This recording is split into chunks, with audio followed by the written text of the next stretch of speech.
Je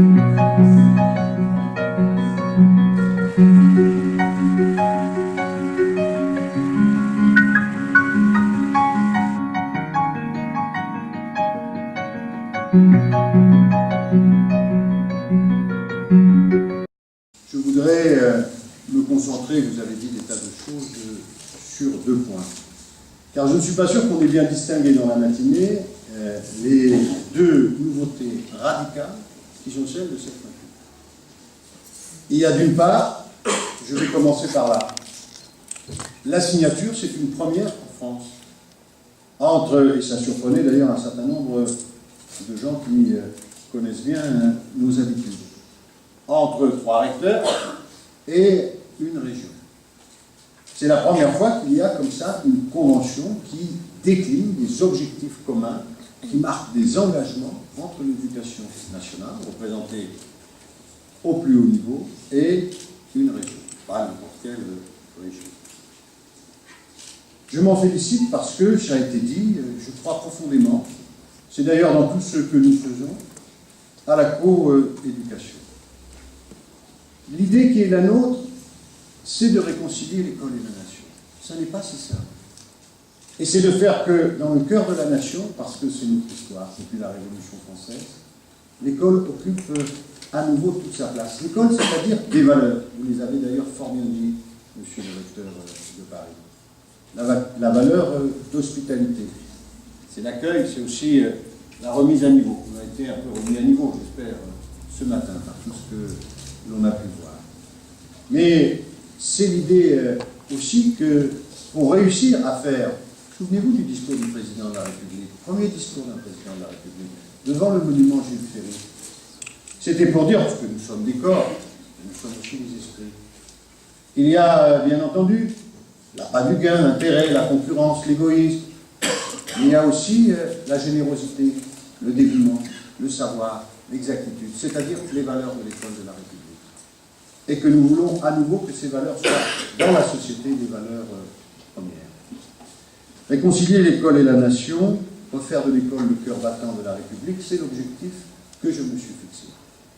Et je pense que pour cela, dans une histoire que je connais bien, il y a nécessité absolue de travailler ensemble, d'ouvrir l'école sur l'extérieur. Nous n'avons à avoir peur de personne. Nous sommes extrêmement forts. 1 million de fonctionnaires, une tradition centrale dans la République, des fonctionnaires dévoués, engagés. Et ce matin, c'était aussi un hommage au service public. Et je remercie le président Huchon de l'avoir dit. Très loin de ces stéréotypes, de ces guéguerres, de ces injures, de ces offenses que l'on a connues à l'égard du service public. Nous savons ce qu'il signifie le service public. L'accès de tous à l'école, l'accès de tous aux soins, sur tous les territoires, l'idéal même d'égalité. Et parce que nous sommes forts, nous n'avons à avoir peur de personne. Les régions, les collectivités locales dans leur ensemble, elles exercent aussi les missions du service public. Elles agissent au nom, bien entendu, de nos principes républicains. Et je dois dire que, lorsque nous élevons tout le monde vers le haut, les entreprises sont présentes au rendez-vous, toujours. Je remercie celles qui sont là. Et donc, mon idée, c'est que ce soit pour le temps scolaire des petits, que ce soit pour le rapprochement entre l'école et l'entreprise, que ce soit pour la réussite des élèves, donc de tous les élèves, alors nous devons travailler ensemble. Il y en a qui ont peur, ils veulent fermer les frontières. Il y en a qui ont peur, ils veulent leur discipline et pas travailler avec la discipline d'à côté. Il y en a qui ont peur, ils ne veulent pas mêler les professeurs des écoles aux professeurs des lycées. Ils ne veulent pas qu'on articule l'école et le collège. On a tort. Cette idéologie de la peur, cette idéologie de la crainte de l'autre, cette idéologie de l'engagement dans ce qu'on est soi tout seul, avec son nombril, c'est délétère, c'est mortifère. Un être vivant, c'est un individu, c'est un corps collectif, c'est une nation. On l'apprend à l'école, il vit d'échanges avec l'extérieur. Essayez de couper tout échange avec l'extérieur d'un organisme vivant. Il meurt. Il ne respire même plus. Il ne s'alimente plus. Une nation, c'est pareil. Un corps collectif, c'est pareil. Nous vivons de l'autre. Nous vivons des échanges avec ce qui est notre dehors. Et nous avons à le faire, nous aussi, école. Et ce matin, c'est un bel exemple, cette convention. Parce qu'elle montre ce que je veux partout. le travail à égalité, en horizontalité, sans prétention des uns ou des autres, à égalité avec la région, avec tous ceux qui ont voulu s'associer. Il ne s'agit pas seulement de dire, venez, vous allez faire le chèque. Ça, nous le connaissons. Nous avons défini ensemble nos priorités. Et elles ont été rappelées. Et elles sont nobles. Et j'en remercie profondément Ariel Tchouguebi, avec qui nous travaillons étroitement, parce que nous partageons précisément, pas seulement une gestion, une maintenance, mais un projet. Oui, la citoyenneté, l'égalité filles-garçons. Vous savez ce qui se passe dans notre pays? Il y a des syndicats qui actuellement sont attaqués et leurs locaux défaits, parce que j'ai souhaité que dans un pays qui est incapable de former des femmes ingénieures, dans lequel il y a 30% d'écart dans les salaires entre les filles et les garçons, et tant de discrimination dans les orientations, il y ait un travail, comme ça se fait ailleurs, d'égalité filles-garçons, pour lutter contre les stéréotypes de genre. Ils existent. On ne note pas de la même façon les filles et les garçons, on ne les oriente pas de la même façon, on ne leur donne pas les mêmes carrières professionnelles.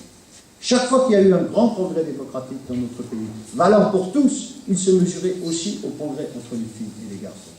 Et aujourd'hui, certains se sentent autorisés, parce que l'éducation nationale a pris sa responsabilité, qu'elle fait ses ABCD de l'égalité, à venir détruire des permanences et attaquer les professeurs qui doivent produire cela. Non. Et donc, nous portons ces valeurs fièrement et hautement, et je suis content de le faire avec la région. Il y a, deuxièmement, cette question, et merci de ce discours de sensibilité sur le décrochage. Nous allons avoir de bonnes nouvelles. Je remercie la région Île-de-France d'être une des plus engagées dans cette lutte contre le décrochage. Nous allons avoir des résultats parce que nous sommes tous mobilisés. Est-ce que nous pouvons accepter 25% des jeunes au chômage? Est-ce que nous pouvons accepter 150 000 jeunes décrocheurs chaque année? Ça veut dire les gens qui font se retrouver avec des destins totalement contrariés quand on les regarde dans la durée. Sur le plan affectif, sur le plan économique, sur le plan de la santé. Quand on regarde tous les indicateurs, ce premier décrochage qui parfois, malheureusement, s'origine très tôt dans la scolarité, eh bien, il crée évidemment des défauts de compétitivité, comme on dit aujourd'hui, pour le pays, 25% qui ne sont pas dans l'activité. Terrible violence et défaut de cohésion sociale. Mais aussi, ne l'oubliez jamais, grande attaque contre la démocratie. Car nous savons, et nous l'avons toujours dit, ceux que l'institution a brutalisés deviennent brutaux à l'égard de l'institution. Ceux que l'on rejette deviennent violents. Et ceux que l'on n'a pas été capable de mettre dans l'instruction, dans l'éducation, dans la citoyenneté, alors ils se retournent parce qu'ils n'y ont pas trouvé l'accueil nécessaire contre la République. Et on le voit dans les votes extrémistes, et y compris des jeunes. Il y a un lien qui est établi entre notre incapacité à accompagner, à intégrer un certain nombre de jeunes et leur réaction. Cette lutte, elle est déterminante. Le président de la République nous a fixé un objectif, divisé par 2 en 5 ans le nombre de décrocheurs. J'avais fixé un objectif, avec d'ailleurs l'agence du service civique et Martin Hirsch, de 20%, de 20 000 dès cette année. Ils seront largement atteints. Ça a reposé, comme on l'a vu ce matin, sur le travail coopératif, sur les bonnes volontés, sur des personnes de qualité, engagées et qui avaient envie de servir.